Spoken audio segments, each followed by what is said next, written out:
Listen carefully, because once you hear this, you can't unhear it. For more than 2 centuries, a secret has been sitting on the British throne, painted over, softened, quietly removed. And tonight, you're about to watch it resurface. Imagine London in the late 1700s. Horse-drawn carriages rattle over wet stone streets.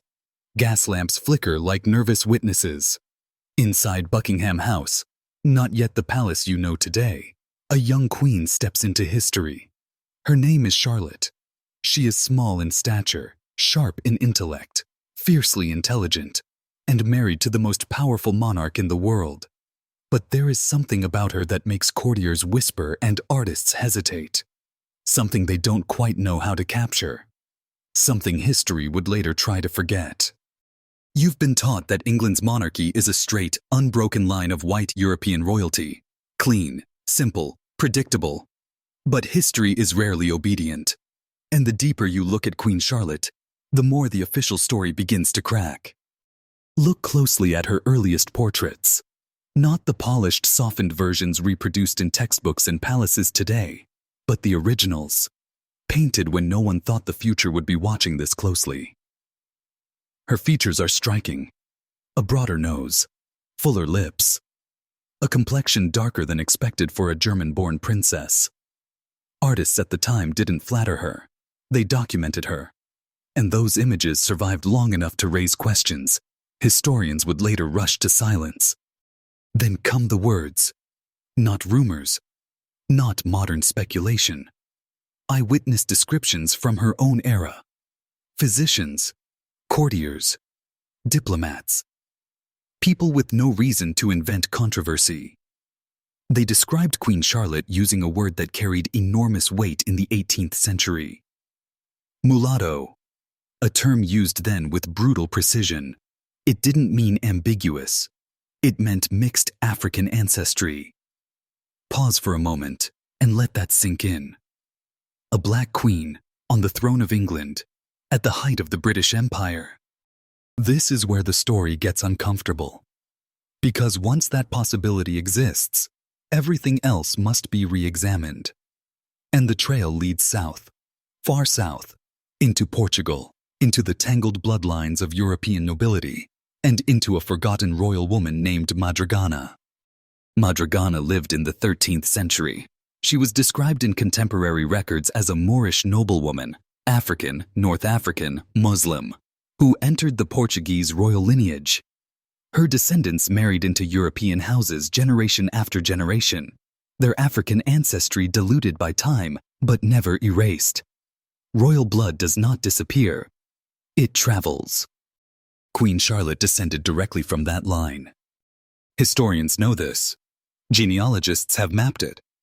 The records exist. And yet for centuries, this detail was minimized, dismissed, or quietly edited out of the narrative. Why? Because the British Empire was built on racial hierarchy, on the idea that power, legitimacy, and whiteness were inseparable. A black queen did not fit the story empire wanted to tell, so the story was adjusted. Later portraits of Queen Charlotte tell a different tale. Her skin lightens. Her features sharpen into something more classically European. The African traits fade, brushstroke by brushstroke, not because her face changed, but because the audience did. And here's where it gets stranger. Queen Charlotte was not hidden away. She was not erased in her own time. She was visible, respected, powerful. She hosted salons that shaped culture. She patronized the arts and sciences. She was so influential that abolitionists saw her as a quiet symbol of possibility. Some even claimed that her presence softened King George III's stance toward the growing movement against slavery. But as the centuries passed, and as Britain tightened its grip on colonies built on racial exploitation, her image became inconvenient. So history did what it often does best. It edited. Textbooks simplified her. Museums selected safer portraits. Academic debate was quietly discouraged. The question of her ancestry was reframed as fringe speculation, despite the primary sources sitting in plain sight. And here's the part no one likes to say out loud. If Queen Charlotte had African ancestry, then that bloodline does not stop with her. She was the grandmother of Queen Victoria, which means every monarch descended from Victoria, including those alive today, carries that same lineage. Let that thought breathe for a second. For 250 years, the British monarchy has presented itself as a symbol of racial purity, while unknowingly or knowingly standing on a foundation far more complex, far more global, far more human than it ever admitted. Now ask yourself, if this were harmless trivia, why hide it? Why soften the portraits? Why attack historians who raise the question? Why does this conversation still trigger defensiveness instead of curiosity? Because this isn't just about the past, it's about identity, power, ownership of history.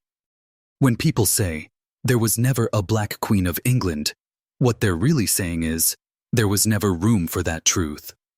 And yet, there she is, in oil and canvas, in court records, in bloodlines that cannot be undone. But the most unsettling part of this story isn't what was hidden, it's what was normalized. Queen Charlotte lived openly as herself in a time far more brutal than ours. It was later generations, more modern, more civilized, that decided her image needed correction, that her story needed whitening, that the truth was too disruptive to be useful. So now, centuries later, you're standing where history tried to close the door. And here's the final twist, the one that lingers. If Queen Charlotte's ancestry had been acknowledged, taught, and accepted, the narrative of race, power, and legitimacy in Europe might look very different today. The idea of who belongs in positions of power might never have been so narrow.